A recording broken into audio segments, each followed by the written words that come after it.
In the history of the American Mafia, few bosses were as violent, paranoid, and destructive as Nicodemo Scarfo. Standing just 5 foot 5 inches tall, he compensated for his small stature with an outsized capacity for brutality.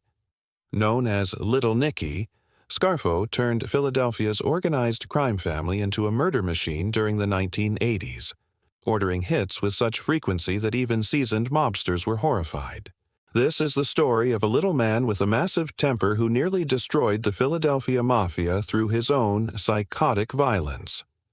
Nicodemo Domenico Scarfo was born on March 8, 1929, in Brooklyn, New York, to Italian immigrant parents. His family moved to South Philadelphia when he was young, and it was there, in the Italian neighborhoods around 9th Street, that Little Nicky would learn the ways of La Cosa Nostra. South Philadelphia in the 1930s and 40s was Mafia territory, controlled by the Philadelphia crime family, one of the oldest and most established Mafia organizations in America. From the beginning, Nicky had a chip on his shoulder. He was small, barely over 5 feet tall, and kids made fun of him. But what Little Nicky lacked in size, he made up for in viciousness. He got into fights constantly, and he fought dirty. He would use weapons, attack from behind, do whatever it took to win. By his teens, he had developed a hair-trigger temper that would define his entire life. The slightest perceived disrespect could send him into a murderous rage. In his late teens, Scarfo became associated with the Philadelphia crime family. He started as a low-level street thug, doing collections and beatings for older mobsters. But even then, he stood out for his willingness to use extreme violence. Other criminals were cautious, calculated. Scarfo was a maniac. He would beat people half to death over small debts. He would pull knives and guns over perceived slights. His volatility made him dangerous to be around, but it also caught the attention of the family's leadership. In 1963, everything changed for Scarfo. During an argument at an Italian restaurant in Philadelphia, Scarfo stabbed a longshoreman named William Dugan to death. It was a senseless murder born from Scarfo's explosive temper. Dugan had made some comment that Scarfo took as disrespect, and Little Nicky responded by plunging a knife into him repeatedly. Scarfo was arrested and charged with murder. But this was Philadelphia in the 1960s, and the Mafia had connections. Despite the overwhelming evidence, Scarfo's lawyers managed to get the charge reduced to manslaughter. He was sentenced to prison, but the conviction had another consequence. The family's boss, Angelo Bruno, was furious. Bruno ran a relatively peaceful operation focused on gambling and loan sharking, and he didn't appreciate members drawing heat with public murders. As punishment, Bruno exiled Scarfo to Atlantic City, New Jersey. At the time, Atlantic City was a dying resort town, not the gambling mecca it would later become. Being sent there was considered a demotion, a humiliation. Scarfo was being put out to pasture, removed from the center of power in Philadelphia. For most mobsters, this would have been the end of their career, but Scarfo saw an opportunity. In Atlantic City, Scarfo set up operations running small-time rackets. He was patient, biding his time, waiting for his chance to return to power. Then, in 1976, everything changed. New Jersey legalized casino gambling, and Atlantic City was chosen as the state's gambling hub. Overnight, this dying town became a construction boom. Casinos were being built. Hotels were going up. Billions of dollars were flowing into Atlantic City, and Little Nicky Scarfo was perfectly positioned to exploit it. He muscled into construction unions, forced contractors to use Mafia-connected concrete companies, and extracted tribute from every major building project. He controlled bartenders' unions, giving him leverage over every casino. The money was astronomical. What had been a punishment became a gold mine, and Scarfo became one of the richest mobsters in America. But back in Philadelphia, the leadership was in turmoil. In 1980, Angelo Bruno, the longtime boss known as the Gentle Don for his relatively peaceful approach, was murdered in a hit orchestrated by other family members who wanted to get into the drug trade that Bruno had banned.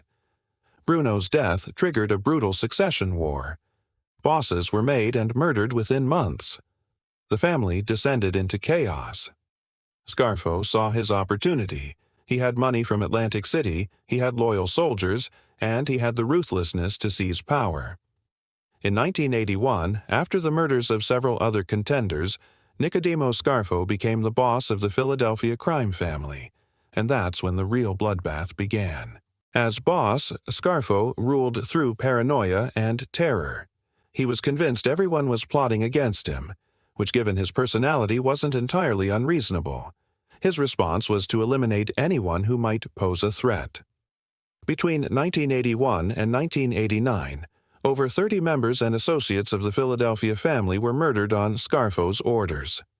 This was an astonishing number even by Mafia standards. Scarfo ordered hits for the smallest reasons. Someone looked at him wrong. Someone made money without kicking up enough.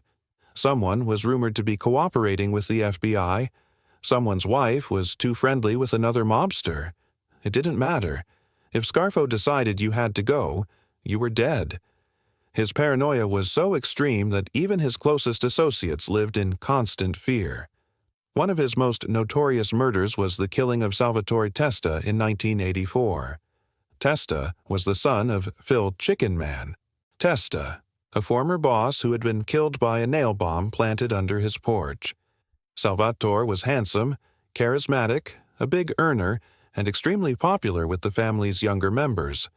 But that popularity made Scarfo jealous and paranoid. He feared Salvatore would challenge his leadership. So Scarfo ordered him killed. The hit was particularly treacherous. Salvatore was lured to a meeting under the pretense of being promoted to captain. Instead, he was ambushed and shot to death by men he considered friends. The murder shocked the Philadelphia underworld. If someone as loyal and capable as Salvatore Testa could be killed for no reason other than Scarfo's paranoia, then no one was safe. Scarfo's reign created an atmosphere of terror within his own organization.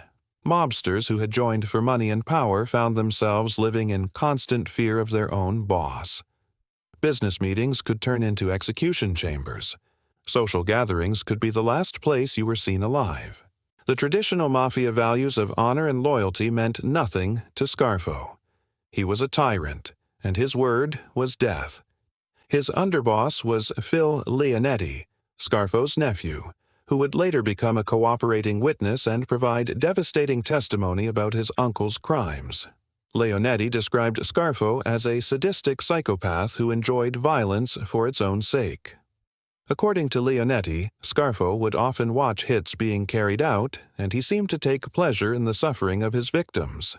But Scarfo's violent approach had consequences. All those murders attracted enormous law enforcement attention. The FBI launched major investigations. Wiretaps were installed everywhere. Surveillance teams followed Scarfo constantly. And, most dangerously, members of his own family began to cooperate with the government rather than face execution for imaginary offenses. The breakthrough came in the mid-1980s when several key members, including underboss Phil Leonetti, decided to flip. Facing lengthy prison sentences and fearing for their lives from their own boss, they chose cooperation over loyalty. Their testimony provided prosecutors with detailed accounts of murders, extortion, and racketeering spanning Scarfo's entire reign. In 1988, Nicodemo Scarfo was arrested and charged with multiple counts of racketeering, murder, extortion, and conspiracy. The trial was a media sensation. For the first time, the inner workings of the Philadelphia Mafia were exposed in open court. Cooperating witnesses described murder after murder, each one ordered casually by Little Nicky over dinner or during casual conversations. The jury heard recordings of Scarfo discussing hits with the same tone someone might use to order a sandwich.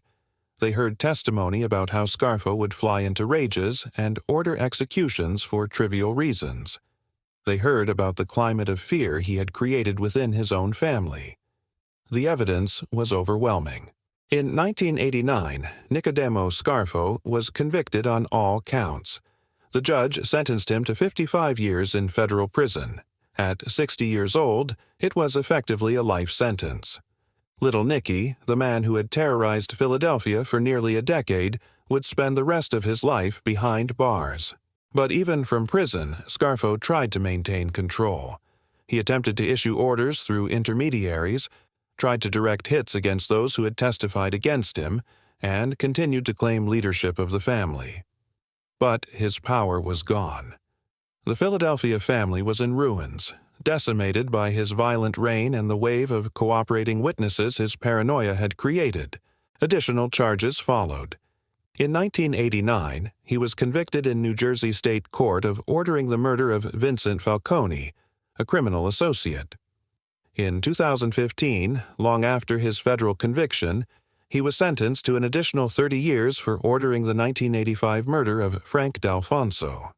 Even in his 80s, Scarfo continued to face consequences for the violence he had unleashed decades earlier. Nicodemo Scarfo spent over 30 years in federal prison, most of it in maximum security facilities. Unlike some bosses who maintained dignity in prison, Scarfo remained bitter and delusional until the end. He refused to accept responsibility for his actions, blamed everyone else for his downfall, and maintained he had been a good boss who was betrayed by weak men. On January 13, 2017, Nicodemo Scarfo died in federal prison in North Carolina at the age of 87. He had been suffering from various health problems in his final years. There was no fanfare, no mob funeral. The man who had once ruled Philadelphia's underworld died alone in a prison hospital, his organization destroyed, his legacy one of pointless violence and destruction. The impact of Scarfo's reign on the Philadelphia Mafia cannot be overstated.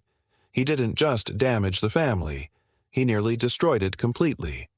By the time of his imprisonment, so many members had been killed or had cooperated with the government that the family was a shell of what it had been under Angelo Bruno. Today, the Philadelphia family still exists, but it's a fraction of its former power, never having recovered from Scarfo's catastrophic leadership. Scarfo's story stands as a cautionary tale about what happens when someone utterly unsuited for leadership achieves power. The Mafia traditionally valued cunning and strategic thinking. Scarfo valued only violence. The Mafia valued loyalty and honor. Scarfo trusted no one and betrayed everyone. The Mafia was built on codes and traditions. Scarfo followed only his own paranoid impulses. Former associates who survived his reign describe him as the worst boss in Philadelphia Mafia history. Even longtime mobsters who had participated in their share of violence were appalled by Scarfo's casual brutality and senseless murders. He killed not because it was good for business or necessary for the family, but because his ego demanded it and his paranoia imagined threats everywhere. Phil Leonetti, his nephew and former underboss, wrote a book detailing the horrors of serving under Scarfo. According to Leonetti, every day was a nightmare of uncertainty. You never knew if you'd be praised or murdered. Business decisions were made based on Scarfo's mood rather than sound strategy. The organization became a cult of personality centered on a paranoid psychopath. The FBI agents who investigated Scarfo said he was unlike any other mob boss they had encountered. Most bosses, even violent ones, had some self-control and strategic thinking. Scarfo was purely impulsive. He would order murders in moments of rage and never reconsider. This made him unpredictable and dangerous, but it also made him easier to prosecute because he left a trail of bodies and terrified witnesses. Nicodemo, Little Nicky Scarfo, stood 5 foot 5 inches tall, but his capacity for violence was enormous. He transformed the Philadelphia Mafia from a profitable criminal enterprise into a murder machine. He ordered over 30 hits during his reign, decimating his own organization. He ruled through fear rather than respect, paranoia rather than strategy, and violence rather than intelligence. His legacy is one of destruction. The family he led never recovered. The men who served him were either murdered, imprisoned, or turned government witness. The neighborhood he came from, South Philadelphia, was torn apart by his violence, and the man himself died alone in prison, bitter and delusional, never understanding that his own psychotic behavior had caused his downfall. Little Nicky wanted to be remembered as a powerful boss. Instead, he's remembered as a cautionary tale about what happens when a violent, paranoid maniac achieves power. His reign was short, bloody, and ultimately catastrophic for everyone involved, including himself. Nicodemo Scarfo died on January 13, 2017, in federal prison at age 87 while serving multiple life sentences. The Philadelphia crime family he nearly destroyed continues to exist in greatly diminished form.